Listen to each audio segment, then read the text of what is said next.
अब property number 3, if all the elements of any two rows or columns of a determinant are identical or same, then the value of such determinant becomes 0.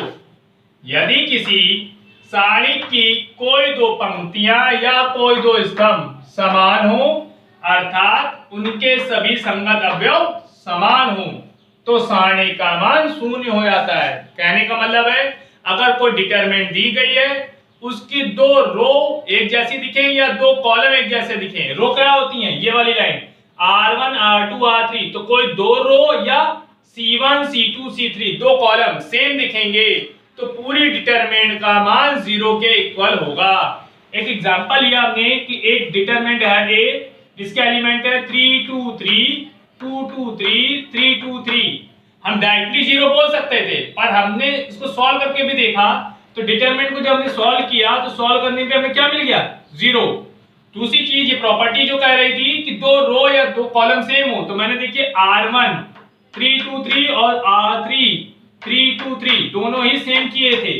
जब मैंने दो रो same कर दिए तो एक्सपेंडेशन पे value क्या आ रही है? 0। सो R1 और R2 आर इक्वल, तो डेल्टा ए भी क्या हो गया? इक्वल।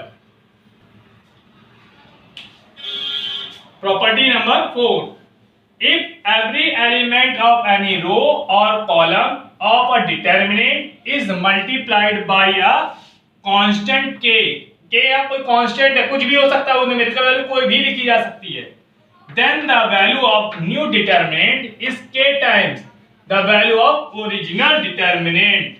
ध्यान समझिए, यदि किसी सारणी की किसी एक पंक्ति या स्तंभ के प्रत्येक अवयव को किसी अचर k से गुणा किया जाए तो प्राप्त नए सारणी का मान मूल सारणी का k गुना हो जाता है। कहने का मतलब है मैट्रिक्स में क्या होता था, किसी कांस्टेंट का मल्टीप्लाई करते थे तो वो पूरी मैट्रिक्स के ईच एलिमेंट में मल्टीप्लाई होता था, पर डिटरमिनेंट में क्या होता है, किसी एक रो में मल्टीप्लाई होगा या किसी एक कॉलम में मल्टीप्लाई होगा, पूरी डिटरमिनेंट में एक साथ मल्टीप्लाई नहीं होगा।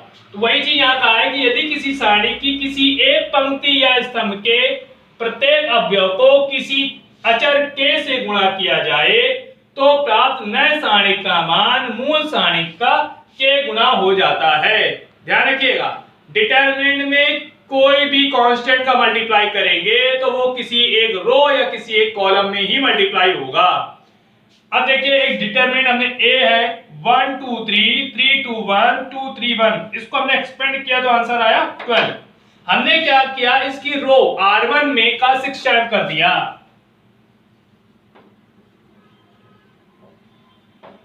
हमने R1 में 6 टाइम्स R1 कर दिया।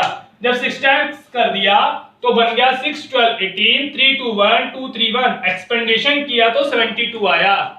72 है और ये 12 है, इसका मतलब जो नई डिटरमिनेंट आई है, नई डिटरमिनेंट का जो डेल्टा आया है वो पुराने वाले डिटरमिनेंट का कितना है? 6 टाइम्स है। यहाँ देखिए क्या लिखा था, अगर k से गुणा किया जाए तो प्राप्त नए सारणी का मान, न्यू डिटरमिनेंट ये है, जो मान मूल सारणी का k गुना हो जाता है। तो देखिए 6 टाइम्स हो गया, ओरिजिनल का ये 6 टाइम्स है, यहाँ लिखा है k times the original determinant. ध्यान से प्रॉपर्टी समझ लीजिए कि प्रॉपर्टी का बहुत यूज है।